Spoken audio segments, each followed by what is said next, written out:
धाकड़ खबर, बेखौफजुमा बेबाक अंदाज। धाकड़ खबर में आपका स्वागत है। मैं आपके साथ हूं अकरम रईस खान। वैश्विक हलचल, जी हां, वैश्विक हलचल का वो ताजा बुलेटिन लेकर एक बार फिर से आपके सामने हाजिर हो चुके हैं, जिसमें बात करते हैं देश दुनिया ही नहीं, गाजा, फिलिस्तीन, इजराइल और ईरान के साथ साथ अब लेबनान से जुड़ी हुई खबरों की भी। और इन तमाम समाचारों को आपके सामने इतनी आसानी से मैं इसलिए रोजाना रख पाता हूं क्योंकि हमारे साथ जुड़ जाते हैं कृष्णकांत जी यानी के जी, जो भारतीय वायुसेना के रिटायर्ड ऑफिसर हैं और जियो पॉलिटिक्स पर वाकई में अपनी पैनी और गहरी नजर रखते हैं। बहुत शुक्रिया सर वक्त देने के लिए। थैंक यू मिस्टर अकरम। एक खबर मैंने पढ़ी, मुझे लगा उस खबर पर आपसे तबसरा करवाऊं। खबर की हेडिंग कुछ इस तरह की थी कि पुतिन कह रहे हैं कि बिना अनुवाद के भी मोदी उनकी तमाम बातें समझ जाते हैं। खैर है उन देशों का जिनका अंतर्राष्ट्रीय जगत में कोई पहचान नहीं थी, खास नाम सब जानते हैं। भारत एक बहुत बड़ा देश है, आबादी के क्षेत्र में हम नंबर 1 बन चुके हैं और दक्षिण एशिया में चूंकि हमारे आसपास इर्द गिर्द में समुद्र का बहुत बड़ा रूट है, बहुत ज़बरदस्त है, इसलिए स्ट्रेटेजिकली टैक्टिकली चीन से बॉर्डर होने के कारण, पाकिस्तान बांग्लादेश होने के कारण हमारा देश बहुत महत्वपूर्ण है। यहाँ का बाजार बहुत उभरता हुआ है, खासकर 1990 के बाद से, जब तथाकथित रूप से मनमोहन सिंह की न्यू इकोनॉमिक पॉलिसी आई थी, जिसका अभी विस्तार हो रहा है, वही बढ़ रहा है। तो यहाँ पे जहाँ तक बात है, चाहे वो म्यांमार हो, अफगानिस्तान हो, इन सब देशों की तरफ भाग रहे हैं ये लोग। अमेरिका पक्ष एक तरफ और रूस के दूसरे पक्ष में एक दूसरे की खूब प्रशंसा भी कर रहे हैं, तारीफ कर रहे हैं कि हमारे तरफ आओ। और कोई भी समाजवादी खेमा वैसा नहीं है जब यूएसएसआर के जमाने में होता था। और ऐसे में यहाँ से गए हैं तो नेचुरली हमारे यहाँ जो खबर आ रहा है वही आ रहा है जो नरेंद्र मोदी के पक्ष को और उनके पक्ष को उजागर करता है, चूंकि हमारी मीडिया में है। दूसरे में जाओ तो वहां पे कर रहे हैं। ईरान के राष्ट्रपति की खास इज्जत हो रही है, किस तरीके से रूस के राष्ट्रपति पुतिन मिल रहे हैं, किस तरह से वेनेजुएला के राष्ट्रपति उसको आके बता रहे हैं कि यह एक ऐतिहासिक है, वो और आपस में एक दूसरे से मिल रहे हैं। तो यह ऐतिहासिक मिलन है। और जहां तक इनकी बात है, कहने का उनका मतलब है कि एक बॉडी लैंग्वेज से हम एक दूसरे को समझ जाते हैं। यानी श्री नरेंद्र मोदी स्माइल कर रहे हैं, ठहाका लगा रहे हैं, पुतिन भी उधर हंस रहे हैं। उनको पता है कि दोनों का व्यापार बहुत बढ़ रहा है और व्यापार पिछले 10 दिनों में 10 गुना से अधिक बढ़ चुका है। जी, लेकिन बीबीसी तो रिपोर्ट छाप रहा है कि एस जयशंकर के बयान से लग रहा है कि भारत को डर लगता है रूस से। बीबीसी यानी इंग्लैंड, उसका मुख्य पत्र है, कितना भी इंडिपेंडेंट कहते हैं, अपने देश की ही बात करता है। थोड़ा सा अपने यहाँ के पत्रकारिता से या मीडिया से थोड़ा सा ज्यादा इंडिपेंडेंट है, लेकिन कुछ खास नहीं है। वही हालत अमेरिका की। दोनों की पूरी कोशिश है कि ब्रिक्स के अंदर में भिन्न भिन्न कारणों से, अलग तरीकों से देशों के बीच में भेद किया जाए। जैसे ईरान और टर्की के बीच में, तुर्किस्तान के बीच में, वैसे ही भारत और चीन के बीच में। और यह एक बहुत बड़ा मसला है। भारत चीन जहां है वह पहले वाले उदाहरण से बहुत बड़ा मसला है, क्योंकि भारत और चीन के बीच में कई युद्ध हो चुका है। हाल फिलहाल में गलवान पर लेकर 2 वर्ष पहले हुआ था। हालांकि अभी इन्होंने घोषणा कर दी थी जस्ट जाने के पहले कि हम दोनों के बीच में वह जहां तक लड़ाई हुआ था पहले गलवान के ऊपर लेकर हमारी संधि होगी, हम अपने अपने चौकी में गश्ती करेंगे और लड़ाई नहीं करेंगे। जो भी है बढ़िया बात है, वह एक अच्छी बात है। और दोनों के बीच में व्यापारिक संबंध बहुत जबरदस्त रूप से बढ़ा हुआ, लेकिन कष्ट क्या है वो दिखाता है। भारत को डर है कि जितना भारत के साथ इसके बावजूद के बढ़ के $20 बिलियन के आसपास आ गया अभी हाल फिलहाल में, केवल इसी साल में कुल मिला के $50-60 बिलियन होता है रूस के साथ। लेकिन चीन का वहां पे $200-250 बिलियन है रूस के साथ। तो जहां मौका आएगा वह रूस की ही, मतलब चीन की ही तरफदारी करेगा रूस, ना कि हमारे करेगा, जहां तक बिजनेस की बात है। वैसे साथ साथ यह भी दिखाते हैं, अब पहली बार हमारी विदेश मंत्री या कहें तो मोदी सरकार या आरएसएस की सरकार मजबूरन कर रही है कि 1947 के स्वतंत्रता के बाद से यूएसएसआर ने हमारा साथ दिया। सही बात है, इसमें कोई संदेह नहीं है। यहाँ की इंडस्ट्रियलाइजेशन भी कहें, ये जो नहीं कहा इन्होंने, मुख्य रूप से जैसे थर्मल प्लांट बड़े बड़े जो बेसिक हैं, जो अन्य देशों को नहीं गया, हमारे यहाँ पतरातू यानी अभी झारखंड में है वहां गया। बेसिक स्ट्रक्चर इन्होंने दिए, छोटा मोटा सब्जी व्यापार और चावल गेहूं नहीं, बेसिक इंडस्ट्री, चाहे वो न्यूक्लियर पावर हो, इलेक्ट्रिसिटी हो, जहाज रानी हो, पनडुब्बी हो, मतलब वॉर इंडस्ट्री जहां तक हो, केवल दिया नहीं, यहाँ बनाने का आधार दिया उन्होंने। पर वहां से लेकर जब यूएसएसआर का बिखराव हो गया, रशिया ने उसको बाइंलाज जारी रखा है, तो उसकी याद करते हैं। दूसरी तरफ यह भी दिखाते हैं कि यदि चीन से इनकी करीबी बढ़ रही है तो पाकिस्तान बांग्लादेश में कहाँ होगा। हालांकि यह नहीं कहते कि पाकिस्तान बांग्लादेश का नजदीकी अमेरिका के साथ हो रहा है। अपनी दोस्ती अमेरिका पे ये कहते हैं बीबीसी के हिसाब से कि भाई वह तो हम व्यापार के लिए और हम न्यूट्रल रहना चाहते हैं, यह भी करना चाहते हैं। इनकी न्यूट्रलिटी और चीन की न्यूट्रलिटी में थोड़ा अंतर है। हम अंडरहैंड में पैलेस्टीन को मदद करते हैं, वह चीन नहीं करता है। अंडरहैंड में हम अमेरिका के साथ जाकर वह स्ट्रेटेजिक पार्टनरशिप की बात करते हैं, वह चीन नहीं करता। चीन कुछ और करता है। तो ये सब बातें लेके उनके भड़काने की बात है। वास्तव में यदि हम न्यूट्रल देश बन पाए, जो कि हमारी जो अंदरूनी स्थिति है, जो हिंदू मुस्लिम कर रहे हैं, धर्म की राजनीति कर रहे हैं, वह अलाउ नहीं करता है उस विदेश नीति को जिसे हम सही में एक न्यूट्रल कंट्री के रूप में हो सके। जी, लेकिन वाहवाही और ढोल बजाने के लिए मीडिया आज भी तैयार है, क्योंकि आज जिनपिंग और मोदी की मुलाकात होने वाली है। हम लोग जिस वक्त ये प्रोग्राम रिकॉर्ड कर रहे हैं, अभी तक मुलाकात नहीं हुई है, इसलिए हम उस टॉपिक को छोड़ देते हैं और आगे बढ़ते हैं पुतिन की तरफ।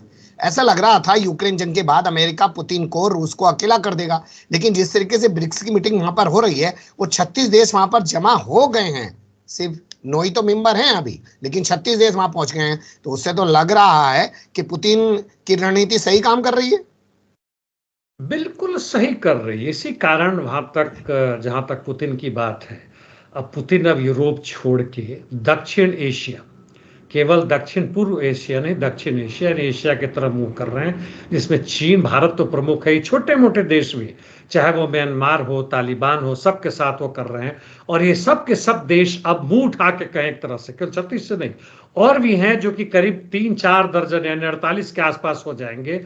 और पूरे दुनिया का जो भी जीडीपी है उसका एक चौथाई के 1/3 तक इनके पास आ चुका है। तो पुतिन इस मामले में कहीं से भी अकेले नहीं हुए हैं। और इसके बाद इनके पास संघाई कोऑपरेशन ऑर्गेनाइजेशन है और अन्य दूसरे है जो कि यूरेशियन कंट्रीज का अपना बनता है, और इनका जो संबंध है उस तरीके से इनका व्यापार बड़ी अच्छी तरह से बढ़ रहा है। इनका सैन्य समझौता भी बढ़ रहा है, जिसमें नॉर्थ कोरिया वगैरह जैसे देश भी आते हैं और अन्य देश भी आते हैं। तो यह रशिया को अमेरिका कहीं से भी अकेले करने में समर्थ नहीं है। नंबर 2, तथाकथित रूप से स्ट्रेटेजिक डिफीट ऑफ रशिया, यानी पूर्णतः बर्बाद करने की बात जहां तक करते हैं, रणनीति नहीं, पूरे के पूरे तरह से रशिया को इस हद तक पहुंचा दे कि अगले 50 वर्ष तक रशिया मुंह ना उठा सके।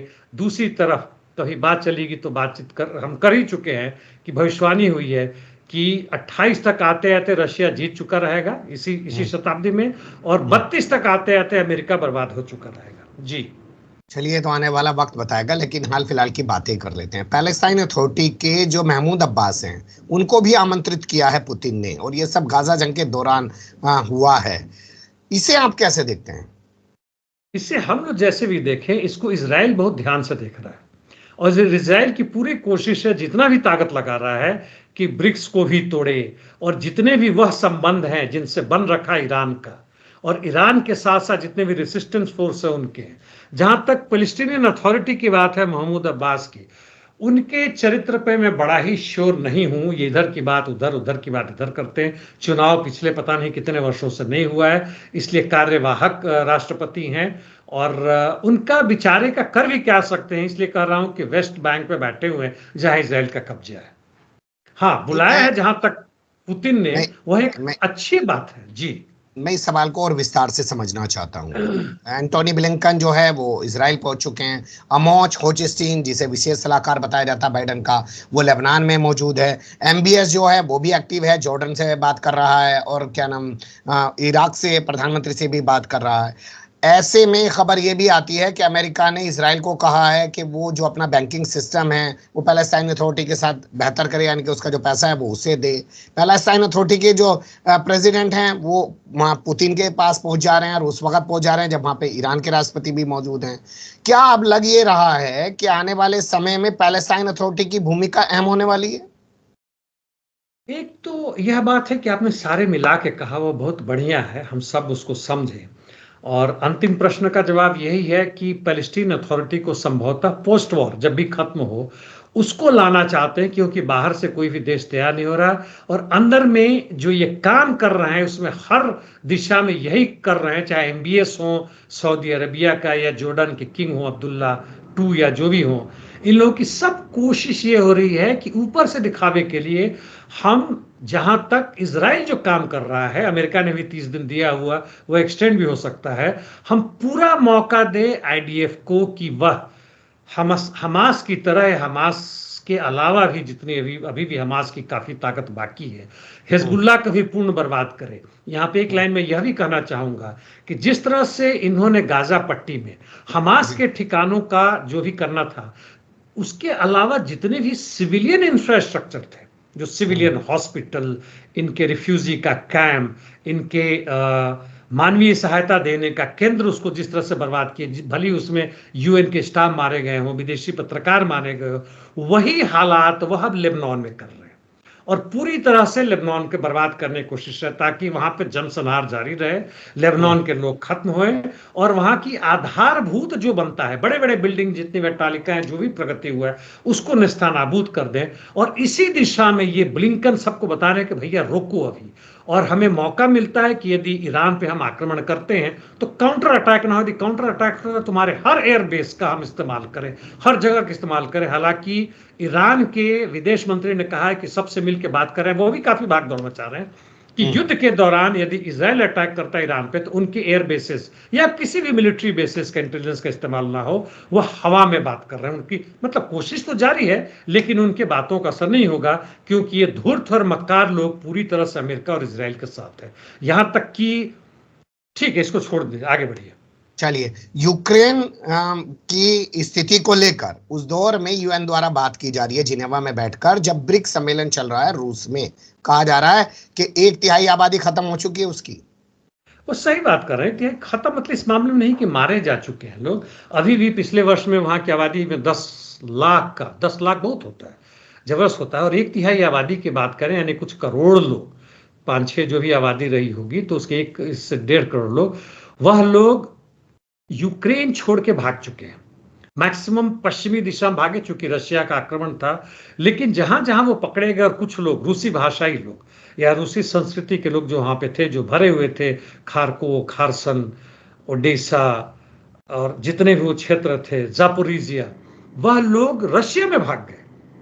ऐसा नहीं कि केवल उधर ही भागे, तो ये तो भागे हुए लोग अब वापस नहीं आना चाहते, जैसे वे जिस हालात में वहां रहना चाहते हैं। हालांकि जेलेंस्की की पूरी कोशिश है कि यूरोपियन यूनियन के हर देशों में और बाहर के हैं, उनके युवकों को जो 18 से लेकर 40-45 वर्ष के हों, जो लड़ने के हालात में उनको भेजा जाए, ताकि अंतिम इंसान जो है वो लड़ सके, और यूक्रेन का और अमेरिकी साम्राज्यवाद का वॉर इंडस्ट्री प्रगतिशील अपनी प्रगति करता रहे। जी चलिए, पड़ोसी देशों की बात करते हैं। बांग्लादेश में फिर से बवाल शुरू हो गया। इस बार कहा जा रहा है कि राष्ट्रपति इस्तीफा दो। अब राष्ट्रपति के इस्तीफा दो, यानी कुछ वामपंथी लोग या स्टूडेंट यूनियन वगैरह थे, उनको नजर आने लग गया है कि भाई जिस चीज के लिए हमने आंदोलन किया था वो खत्म हो रहा है। और इतने मूर्ख नहीं है वो लोग, तो खुलेआम दिख रहा होगा कि उनके जो अभी तथाकथित जो प्रधानमंत्री है, जिनके हाथ में सारी शक्ति है, ना चुनाव के द्वारा है ना कुछ है, उनके ऊपर थोप दिया गया। ये लोग बड़ी खुश हो रहे थे कि यह नोबेल पीस प्राइज या जो भी है, नोबेल का पीस प्राइज विनर है, और महान व्यक्ति हैं, और एक स्वतंत्र है, निष्पक्ष है। अब जैसे जैसे सब पीछे आ रहे, लग रहा है कि वो अमेरिका के एक छोटे से, मतलब बहुत दूर के बिठाए हुए गोटी हैं, चुपचाप शांति से बैठा हुआ था, मौका मिल गया था, पहुंच गए, और वहां के राष्ट्रपति उन्हीं के हाँ में हाँ मिला रहे हैं। वहां के हर तंत्र, चाहे वो मीडिया हो, चाहे वहां के जितने भी रिलीजियस और कल्चरल फ्रंट हो, पॉलिटिकल पार्टीज हो, केवल वहां के पूर्व प्रधानमंत्री की जो भी इनका था उसको छोड़ दें, जितने भी स्टेट के डिपार्टमेंट हैं, पुलिस, मिलिट्री, यहां तक कि जुडिशरी, सब उन्हीं के पक्ष में काम कर रहे हैं। तो वो कहीं ना कहीं से किसी न किसी बहाने से फिर खड़ा होने की कोशिश कर रहे हैं, जिनमें हालत जो है सो शेख हसीना के भूतपूर्व जो उनके सहयोगी या जो उनके अभी साथ में है, उनका भी हाथ रहा होगा कि भैया फिर से काउंटर खड़ा किया जाए, क्योंकि अभी भी आग गर्म है। जी, शेख हसीना को भारत में मिलने जा रही है राजनीतिक शरण। ये संयोग है कि पहले उनको त्रिपुरा में फिट किया गया और अब राजनीतिक शरण की खबरें चल रही हैं। नहीं, ये सब कुछ तो बहुत जबरदस्त रूप से प्लान किया जा रहा है। इसमें नेशनल सिक्योरिटी एडवाइजर और हमारे फॉरेन मिनिस्ट्री और यहाँ के तथाकथित जो भी मतलब एक्सपर्ट है, वो सब का इसमें हिस्सा होगा। खासकर फॉरेन अफेयर्स या फॉरेन मिनिस्ट्री के जितने लोग हैं, तो बड़े बड़े लोग हैं, उनसे बार बार उनसे संपर्क कर रहे हो, पूछ रहे होंगे, अब जायजा लेने की कोशिश कर रहे होंगे कि बांग्लादेश की स्थिति क्या है, कितने प्रतिशत लोग अभी खालिद जिया के साथ जा रही हैं या किसी नए फ्रंट की तरफ जा रही हैं, या क्या वास्तव में चुनाव होगा। मुझे नहीं लगता हाल फिलहाल चुनाव लग रहा है। जब तक कि अमेरिका यह निश्चित ना कर ले कि या तो चुनाव में धांधली हो या प्रो अमेरिकन अमेरिकी परस्त सत्ता फिर से वापस आए, नहीं चुनाव कराने जा रहे हैं वहां के जो भी सत्ताधारी वर्ग है। तो इस स्थिति को देखते हुए किस तरह से इनको इनको रखना है भारत में, तो करेंगे। नहीं तो जी जो भी आधार बनता है यहाँ पे बांग्लादेश को अपने पक्ष में लाने का और एंटी इंडिया मुहिम जो बांग्लादेश चल रहा है उसके खिलाफ लड़ने का, वह ध्वस्त हो जाएगा। क्योंकि शेख हसीना उसकी एक चेहरा है और वह चुनी हुई वास्तव में कहें तो प्रधानमंत्री थी वहां के। तो इस पे यह मसला ये लोग अंदर ही अंदर कर रहे होंगे या कर रहे हैं। जी, बोल के लबासात हैं तेरे। फैज अहमद फैज की ये मशहूर गजल है, पूरी दुनिया में गाई जाती है। लेकिन एक महिला का वीडियो देखने के बाद मुझे लाइनें इसलिए याद आ गई क्योंकि उसने प्रिंस चार्ल्स से कहा कि जो हमसे लूटा है उसे वापस दो, जो हमारी जमीनें हड़पी है उन्हें खाली करो, और तुम हमारे राजा नहीं हो सकते, तुमने हमारा जनसंहार किया है। कौन थी ये महिला, क्यों इसने किया ऐसा? ये महिला साधारण नहीं थी, यह वहां की लॉ मेकर यानी मेंबर ऑफ पार्लियामेंट थी। डेमोक्रेटिक पार्टी, रिपब्लिकन नहीं, डेमोक्रेटिक पार्टी ये थी। जो भी हो वो हमारी जनता देख लेंगी।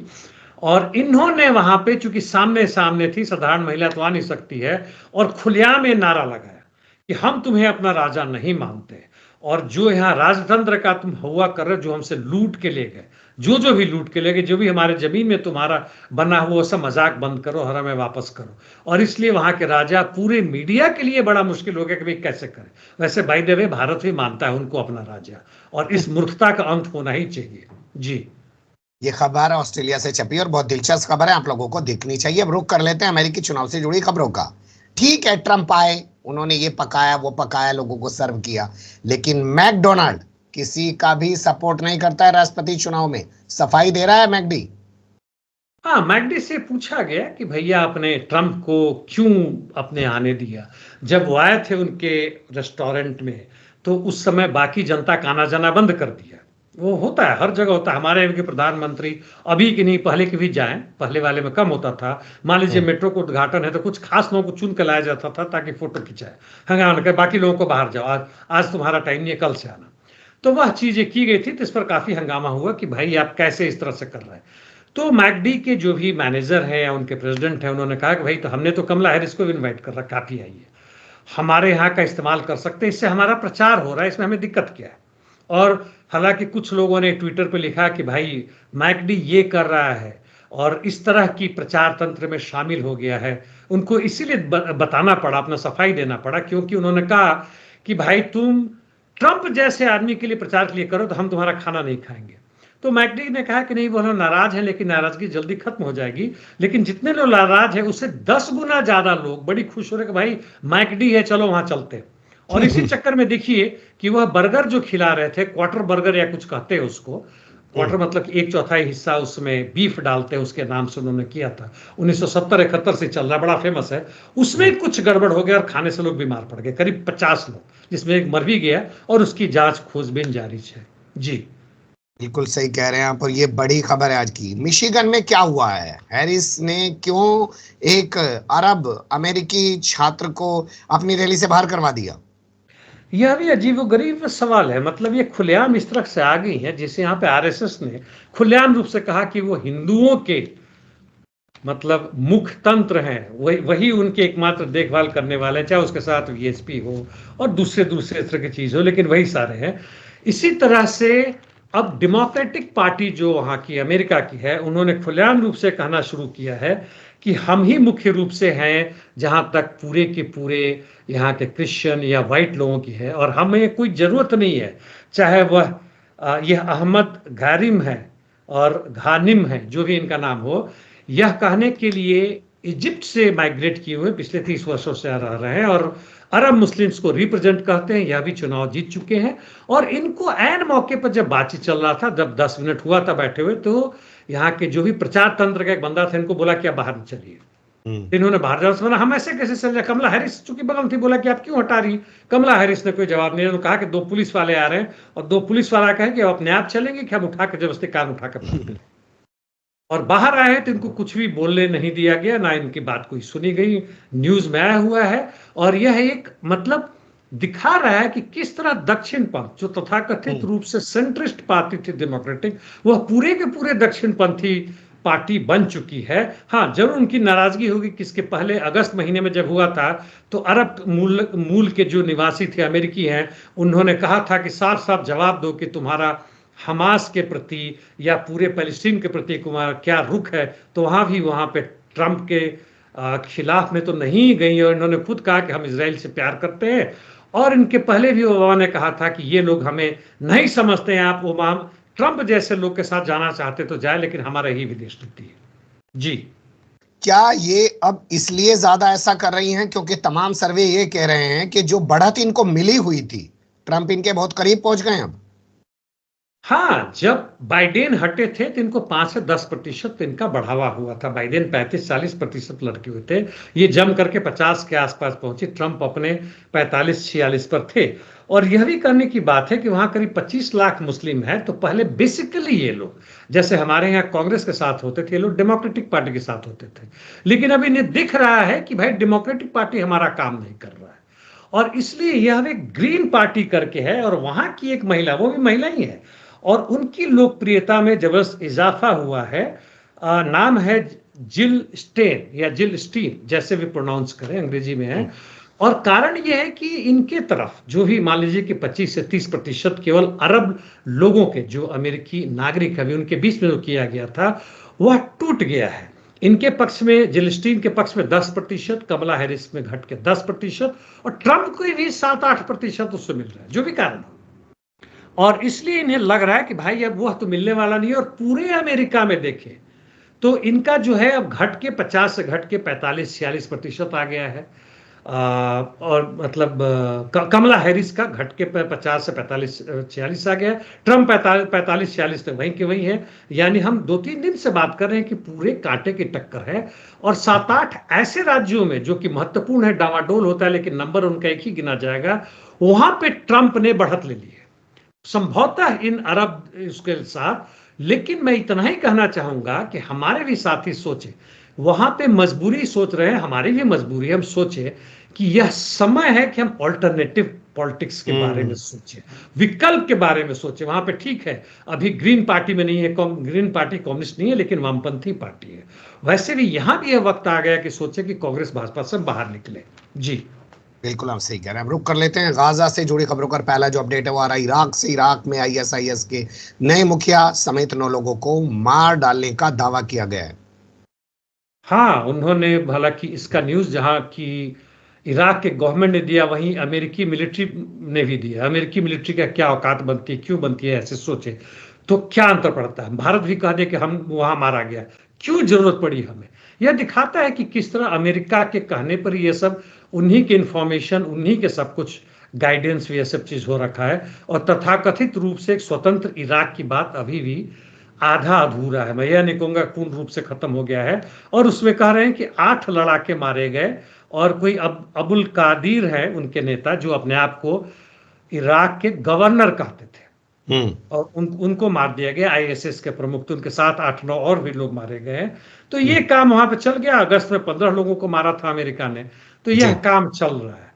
तो ये लोग जिस रूप से हैं, जैसे भी हैं, अपना जब तक अपना परिचय नहीं बदलते हैं और इराकी जनता के साथ मिलकर नहीं लड़ते हैं, एक सही में साम्राज्यवादी विरोधी मुहिम नहीं पैदा करते हैं, मरते रहेंगे, मारे जाएंगे, चीजें वहीं की वहीं हैं तकरीबन। जी, बिल्कुल सही कह रहे हैं। कब तक दूसरे के हाथों में खेलते रहेंगे, अपनी कोई सोच इनकी नजर नहीं आती है। काली बाफ क्या है, जिस पर प्रतिबंध लगाने की बात ईरान ने की और जिससे बड़ा आर्थिक नुकसान इजराइल को हो सकता है? काली बाफ एक इंसान है, और यह ईरानियन पार्लियामेंट के स्पीकर है।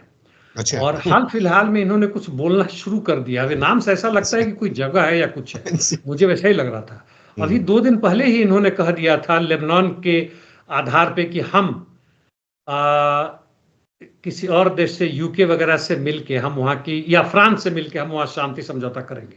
तो लेबनान के जो कार्यवाहक राष्ट्रपति, उन्होंने कहा कि भाई हमारे बिहार पर आप कौन होता है बात करने के लिए। अभी इन्होंने कहा कि इस्लामिक वर्ल्ड को यूनिफाइड होकर लड़ना चाहिए, हमें हर तरीके से एक साथ मिलकर काम करना चाहिए। दुनिया में जहां जहां भी जो भी प्लेटफॉर्म मिलता है, जैसे यूएनओ है या दूसरे जगह है, वहां हमें पूरी कोशिश करनी चाहिए कि हम इजराइल को अकेले थकेले करें, इजराइल के खिलाफ हर तरह के आर्थिक प्रतिबंध में एक साथ मिलकर करें, अपने जगह का इस्तेमाल ना करने दें। यह संभव नहीं है। जो बोल रहे हैं वो अच्छी बात बोल रहे हैं, लेकिन यह संभव नहीं है। इजराइल जॉर्डन से मिलके इथोपिया में या वहां अन्य वहां जगह में, सोमाली लैंड में, सोमाली में, इथोपिया से अलग हटके सोमाली में जाके अपना मिलिट्री बेस बनाना चाहता है, ताकि वह यमन में हुतियों पर नजर रखे, उनको मारे। उनका तो बेस बढ़ रहा है। तुम एकता की बात जो है वह किसी धर्म के नाम पर गलत करो। अरब कंट्रीज की एकता बात को तो अलग है। अरब कंट्रीज धर्म से अलग होकर देखे, वह सारे वहां पे हैं, तेल के खजाने हैं, और तुम्हें जो है अमेरिकी साम्राज्यवाद और जियोनिस्ट रिजीम तुम्हें लूट रहा है, आपस में लड़वा रहा है, तुम्हें खंड खंड करके मार रहा है। कब तक तुम इस चीज को बर्दाश्त करोगे? जी। ब्रिक्स में ईरानी राष्ट्रपति ने नरेंद्र मोदी से मुलाकात की है, बताया जा रहा गाजा के मुद्दे पर बात की और कहा है कि दिल्ली अपनी अहम भूमिका निभाए। हाँ, अब देखिए वहीं पे बात है कि अब यहीं पे दिखा रहे हैं वो जिससे भी मिल रहे ईरानी राष्ट्रपति, और अब तो वहाँ के लोकसभा के स्पीकर भी इसी से बोल रहे हैं, उनके विदेश मंत्री कई देशों में जा रहे हैं, घूम फिर रहे हैं, लोग से मिल रहे हैं, हवा बनाने की कोशिश कर रहे हैं कि आप हमारे पक्ष में आइए। चूंकि रशिया तो अब अकेले करने की बात खत्म हो गई, ईरान वहां पे कुछ न कुछ अकेला महसूस कर रहा है अपने ही बंधु बांधवों से, अरब कंट्रीज से। वह चीजें नजर आ रही है। हालांकि जितनी भी उसने ताकत बढ़ाई है उसको हम कम करके आकलित नहीं कर सकते। और ये लोग वैसे देखें कि ऐसे जब समय मिलता है, यूनाइटेड नेशंस के जनरल असेंबली की मीटिंग होती है, एससीओ की होती है, लाओस में कुछ होता है, यहाँ पे होता है, ये लोग अपने अपने देशों के लिए कि जहां मिलते एक दूसरे से मुस्कुराते हैं, हंसते, बाद में भूल भी करें। जैसे कनाडा के प्रधानमंत्री से हमारे प्रधानमंत्री की मुलाकात हुई और बाद में दोनों का बिल्कुल डिप्लोमेटिक रिलेशन ही खत्म कर दिया गया। तो यहाँ पे ईरान के साथ हमारा संबंध उतना बुरा नहीं है। हालांकि भारत ने एक तरह से कहें तो अमेरिका के दबाव में ईरान से जो भी थे, चहबार पोर्ट उनका है, और इंटरनेशनल नॉर्थ साउथ कॉरिडोर जो है, जो भारत से ईरान से होता हुआ सेंट्रल एशिया से होता यूरोप तक जाता है, वह ठंडे बस्ते में पड़ गया। यह बहुत महत्वपूर्ण चीज था, हमारे लिए भी था, ईरान के लिए भी था, और पूरे अन्य देशों के लिए था, और इसको हमने ठंडे बस्ते में डाल दिया। तो ये इसलिए भी मिला रहे हैं कि भाई जो भी करो ऊपर से, लेकिन ये तो बनने दो, आगे बढ़ने दो। जी। एक सवाल मुझे ये मैं समझना चाहता हूं, क्योंकि ब्रिक्स के नाम पर जो रूस में तमाम लोग जुटे हैं और उन्हें माना जा रहा है पूरी दुनिया की 1/4 अर्थव्यवस्था उनके हाथ में है, क्या यहाँ से गाजा के लिए कुछ निकल सकता है? गाजा ही नहीं, यूक्रेन युद्ध के लिए नहीं है। उनका सबसे बड़ा मुद्दा पुतिन का यूक्रेन युद्ध तो है, गाजा भी उनके जहन में है, बिल्कुल है। चूंकि वह गाजा में हारने का मतलब है कि उनका जो बेस है, जो उनका एक सपोर्टिंग बेस है पूरे मिडिल ईस्ट में, ईरान हो या अन्य जो भी देश है, उसमें उनका कमजोर पड़ जाएगा। लेकिन उनका मुहिम है कि अमेरिकी साम्राज्यवाद को जितना हद तक कमजोर किया जा सके वह करे, भले हम तोड़ ना पाए। और इस मुहिम में ब्रिक्स का बहुत ही महत्वपूर्ण रोल है। हालांकि उन्होंने कहा है कि अमेरिकी डॉलर को खत्म करने का भी ब्रिक्स अभी उस तरह से नहीं देख रहा है, लेकिन अंदर अंदर पूरी कोशिश जारी, जिसमें ईरान ने भी कभी किया था, और जो भी उसने केबल ले किए थे ताकि वह इनडायरेक्टली दूसरे माध्यमों से करे, अमेरिका ने उसी तरह से बर्बाद कर दिया। जैसे रूस से जो गैस पाइप गैस लाइन जा रहा था, नडन वो जो था यहाँ तक जर्मनी तक जा रहा था, उसको उड़ा दिया हाल फिलहाल में, है ना। नॉट 1 एंड नॉट 2 को जो उड़ा दिया, अमेरिका फिजिकली बर्बाद उसको पूरी करने की कोशिश कर रहा है ताकि उसकी साम्राज्यवादी सत्ता कायम कर रहे। और यह पुतिन का मुख्य ध्येय है, पूरे रशिया का ध्येय है, जिसमें चीन भी अप्रत्यक्ष रूप से शामिल है, नॉर्थ कोरिया है, ईरान है, और भारत को यह बताने की भी पूरी कोशिश की जा रही है। इसीलिए पुतिन इस हद तक आगे कर रहे हैं कि इनके बॉडी लैंग्वेज या जो भी कहे, हम दोनों एक दूसरे मिल जाते, बिना भाषा समझे ही करते। हालांकि जो भी कुछ कहा गया वो यहाँ वापस आने पर से लिखित रूप में या बाद में यहाँ के जो थिंक टैंक है, फॉरेन सेक्रेटरी है, जो अंबानी अदानी के जो लोग हैं, वो मिलकर उसको पढ़ेंगे और सोचेंगे क्या है। लेकिन मुख्य मुद्दा वही है कि अमेरिकी साम्राज्यवाद को तबाह कर। जी। एक सवाल और है मेरे जहन में। अभी कुछ दिन पहले एससीओ सम्मेलन हुआ पाकिस्तान के अंदर, वहां पे सिर्फ चाइना का प्रधानमंत्री जाता है, वहां पर रूस का प्रधानमंत्री आता है, लेकिन अब जब ब्रिक्स है तो वहां पर चाइना का राष्ट्रपति भी पहुंच रहा है, वहां पे रूस के राष्ट्रपति पहले से मौजूद ही हैं और बहुत सारे देशों के राष्ट्रीय अध्यक्ष पहुंच रहे हैं। इसी तरीके से एक आसियान है, सार्क है। आपको लग रहा है सार्क, आसियान और एससीओ को छोड़कर अब ब्रिक्स पर ज्यादा ध्यान दिया जा रहा है? जहां तक आसियान का बात है वो महत्वपूर्ण है, उन्होंने अपना किया, वो जो भी मलेशिया आसपास के देश है, ब्रुनेई, वियतनाम, जितने भी हैं, और उसमें अन्य अतिथि लोग भी हैं, जैसे हम भी जाते हैं मिलते, उसमें वह ठीक है। एससीओ की अपना रोल कर रहा है। सार्क को हमने तकरीबन बर्बाद कर दिया, वो कहने के लिए बाद में हो सकता है फिर से बढ़े। सार्क एक बहुत ही महत्वपूर्ण चीज था, कायम था, इसको किया गया था, हमें नहीं तोड़ना चाहिए था। अपने विदेश नीति में भले ही हम पाकिस्तान से नाराज हों, बर्मा से हमारी बातें नहीं हो पा रही ठीक से, लेकिन करना चाहिए था। ब्रिक्स अब एक उभरता हुआ ऐसा महत्वपूर्ण यूनिटी बना हुआ है जो कि केवल इकोनॉमी नहीं, पॉलिटिक्स या पॉलिटिकल इकोनॉमी का है। इकोनॉमी अपने आप इंडिपेंडेंट नहीं होता, पॉलिटिक्स उसके पीछे होता हमेशा। इसलिए उस पॉलिटिकल इकोनॉमी में जिससे अमेरिका भी थर्रा रहा है, डर रहा है, और G7 को पीछे छोड़ने की बात कर रहा है। G7 को पीछे छोड़ना आसान चीज नहीं। यूरोपियन यूनियन भी इससे डर रहा है, क्योंकि उसका अपना सहयोगी, नेटो का सहयोगी तुर्की भी ब्रिक्स में आने को बेताब है। एक अर्जेंटीना को छोड़ दे तो बाकी जितने भी देश हैं, अर्जेंटीना का मूर्ख राष्ट्रपति बन के वो उसको बर्बाद कर रहा है, उसको छोड़ दे। तो ब्रिक्स में वैसा उभरता चीज बन रहा है जो कि यूएनओ का भी प्रतिस्पर्धी हो सकता है, और उससे इंडिपेंडेंट रूप से पूरे विश्व के लिए संभवतः यह विजन यदि नहीं है तो होना चाहिए कि एक नया चीज ला रहे हैं जिसमें ना तो तुम्हारा वीटो पावर है, सबकी इक्वालिटी है, और अफ्रीका, एशिया, लैटिन अमेरिका सारे देश आएंगे, यूरोपियन यूनियन के भी कुछ देश आएंगे, यूरोप के भी आएंगे, अमेरिका और उसके कुछ चंद पिट्ठुओं को छोड़कर। जी, तो कल को फिर नाम बदलना पड़ेगा सर, क्योंकि ब्रिक्स तो 5 देशों को जोड़ के नाम बनाया गया था। ओरिजिनल नाम था ब्रिक्स प्लस कर दीजिए, हो सकता है नाम बदल दीजिए, या यूनाइटेड नेशन 2 कर दीजिए, हो सकता है कुछ नए नाम करें। वो नए नाम देने वाले जो बनाते हैं, जो करते हैं, जो इसी में दिमाग लगाते हैं, इससे पैसा करते हैं, वो लोग करेंगे। यदि वास्तव में ऐसा है तो नाम तो हम भी सुझा सकते हैं, ऐसी कौन सी बड़ी बात है। जी चलिए, बहुत शुक्रिया, आपने बहुत बारीकी से तमाम चीजों पर रोशनी डाली। फिर आपके साथ किसी और मुद्दे पर जुड़ने की कोशिश करेंगे। धन्यवाद। Thank you mister Akram.